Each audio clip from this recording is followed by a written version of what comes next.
আসসালামু আলাইকুম ভিউয়ার্স, শখের রান্নাঘর থেকে আপনাদের সাদর আমন্ত্রণ ও আন্তরিক ভালোবাসা। সবাই কেমন আছেন জানি না, আলহামদুলিল্লাহ আমি অনেক ভালো আছি। আমি আজকে আপনাদের সাথে শেয়ার করব কিভাবে গরুর কলিজা রান্না করতে হয়। তো গরুর কলিজা তো সবাই রান্না করতে জানে, তারপরও আমি আপনাদের সাথে শেয়ার করতেছি। বিশেষ করে ব্যাচেলর ভাইদের জন্য আমি এটা শেয়ার করতেছি, যারা বিদেশে আছেন এবং দেশে মেসের মধ্যে থাকেন, বাড়িতে যাইতে পারেন না, অনেকে দেশে আসতে পারেন না, তো বিদেশেই কলিজা আপনারা এভাবে রান্না করে খাবেন। দেখেন আমার কলিজা রান্না করতে যা যা লাগবে এখানে রাখছি আমি প্রায় 1 কেজির মতো হবে কলিজা। এখানে রাখছি আমার আদা এবং রসুন বাটা একসাথে রাখছি। এখানে লাগবে আমার সামান্য টমেটো সস, এখানে আছে আমার গরম মশলা এবং জিরার গুঁড়া, হলুদ গুঁড়া, মরিচ গুঁড়া এবং ধনে গুঁড়া একসাথে আমি রাখছি। এখানে আছে আমার পেঁয়াজ পাতা এবং পেঁয়াজ একসাথে আমি বেটে রাখছি এগুলোকে। এখানে লাগবে আমার টমেটো, আর লাগছে এখানে আমি ফ্রেশ পেঁয়াজের পাতা, লাগবে আমার তেলটাও লাগছে আমি পরিমাণ মতো, আপনারা দিয়ে দিবেন যে যেমন। আর এখানে লাগবে আমার ধনে পাতা, কাঁচামরিচ, লবণ, আর আছে টেস্টিং সল্ট, আছে তেজপাতা, দারুচিনি এবং এলাচি একসাথেই রাখছি। এখনও যারা আমার চ্যানেলটিকে সাবস্ক্রাইব করেনি, প্লিজ সবাই আমার চ্যানেলটিকে সাবস্ক্রাইব করে আমার সাথেই থাকবেন, আর পাশে থাকা বেল আইকনে ক্লিক করবেন যাতে আমি ভিডিও আপলোড করার সাথে সাথেই আপনারা পেয়ে যান। তো এই রেসিপিটা আজকে শুধুমাত্র ব্যাচেলর ভাইদের জন্য, আপনারা বিশেষ করে দেখবেন এবং শিখে নেবেন। তো চলেন আমি কিভাবে এটা রান্না করে দেখবেন। একটা কড়াই বসিয়ে আমি গরম করে নিলাম। এখন আমি এর মধ্যে ঢেলে দেবো তেল। তেলটা খুব বেশি দেব না, আবার খুব একটা কমও হবে না। দেখেন আপনারা পরিমাণ মতো দিয়ে দেবেন, না তেল বেশি খাওয়াটাও কিন্তু ভালো না। তেলগুলো গরম হয়ে গেল, এখন আমি এর মধ্যে দিয়ে দেবো আস্ত 5 ফোড়ন।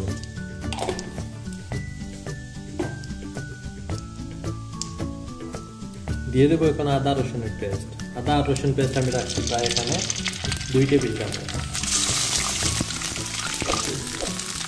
এখানে আমার আদা রসুনগুলো কত সুন্দর বাদামি কালার হয়ে গেল। এখন আমি এর মধ্যে দিয়ে দেবো পেঁয়াজের পাতাগুলো।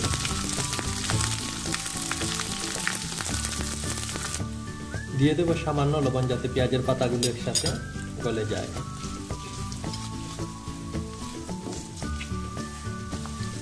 দিয়ে দেবো পেঁয়াজ এবং পেঁয়াজের পাতা বাটা একসাথে। আমি এগুলোকে ব্লেন্ড করে রাখছি, অনেক সুন্দর একসাথে দিলে হয়। দেখেন মিক্স করে দেবো এগুলোর সাথে।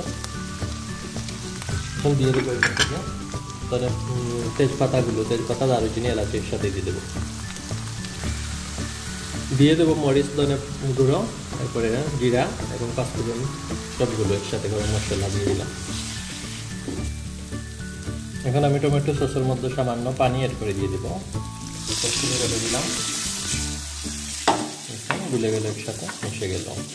আরও অ্যাড করবো পানি সামান্য যাতে আমার মশলাগুলো কষে যায়।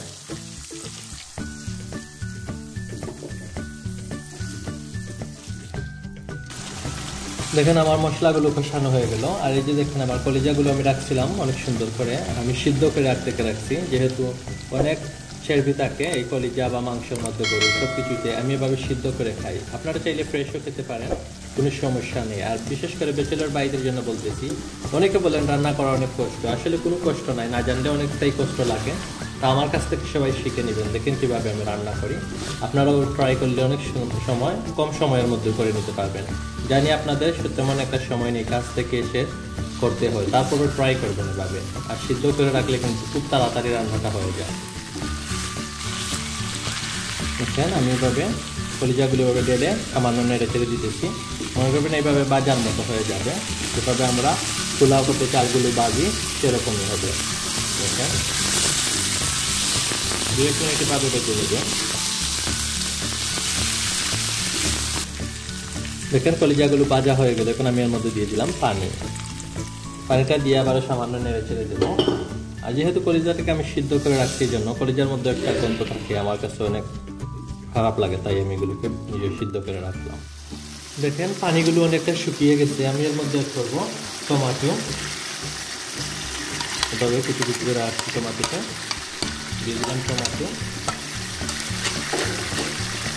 এখন দিয়ে দেবো লবণ, টেস্টিং সল্ট, তারপরে কাঁচামরিচ। দেখেন এভাবে দিয়ে দিলাম টেস্টিং সল্টগুলো, আর দিয়ে দেবো স্বাদ মতো লবণ। আমি আগে খুব একটা কম দিয়েছি লবণ, তো এখন আবারও লবণ অ্যাড করলাম, আপনারা লবণটা দেখে নেবেন। লবণ দিয়ে এখন আমি আবারও সামান্য পানি এড করলাম। দেখেন কলিজার মধ্যে খুব একটা বেশি পানি হবে না,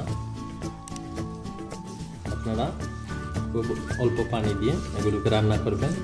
আর যার যেমন চাহিদা রান্না করতে পারেন, সেটা কোনো আমার বলার কথা না, তারপরে বললাম স্বাদ মতো খাইতে হলে এভাবে একটু কম পানি দিবেন। দেখেন আমি দিব আরও সামান্য পানি, যাতে জাল হয়ে এগুলো কমে যাবে। আমার পানি দেওয়া হয়ে গেল, এখন আমি ঢেকে দেবো প্রায় 5 মিনিটের জন্য। বেশি সময় লাগবে না, এটা তো সিদ্ধ করা কলিজা, তাই বেশি সময় লাগবে না, 5 মিনিটই যথেষ্ট। দেখি কি অবস্থা 5 মিনিট পর।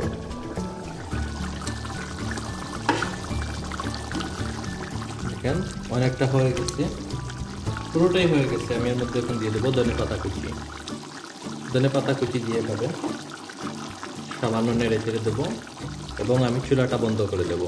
আর আপনাদের সুবিধার্থে একটা বাটিতে নিয়ে দেখাবো। দেখেন জটপট রেডি হয়ে গেল কলিজা বোনা। গরুর মাংসের কলিজা খেতে আমার অনেক ভালো লাগে। তো আজকের রেসিপিটা শুধু ব্যাচেলর ভাইদের জন্য, আপনারা এটা বাসাতে ট্রাই করবেন কিভাবে আমি রান্না করলাম। আপনারা চাইলে এটাকে রুটি অথবা পরোটা অথবা ভাতের সাথে খেতে পারেন, কোনো সমস্যা নেই। আমার রান্নাটা কেমন হলো, এই রেসিপিটা কেমন হলো, আপনারা কমেন্টের মাধ্যমে প্লিজ জানাবেন। আর সবাই ভালো থাকবেন, সুস্থ থাকবেন, সুন্দর থাকবেন। আসসালামু আলাইকুম ওয়া রাহমাতুল্লাহি ওয়া বারাকাতুহু।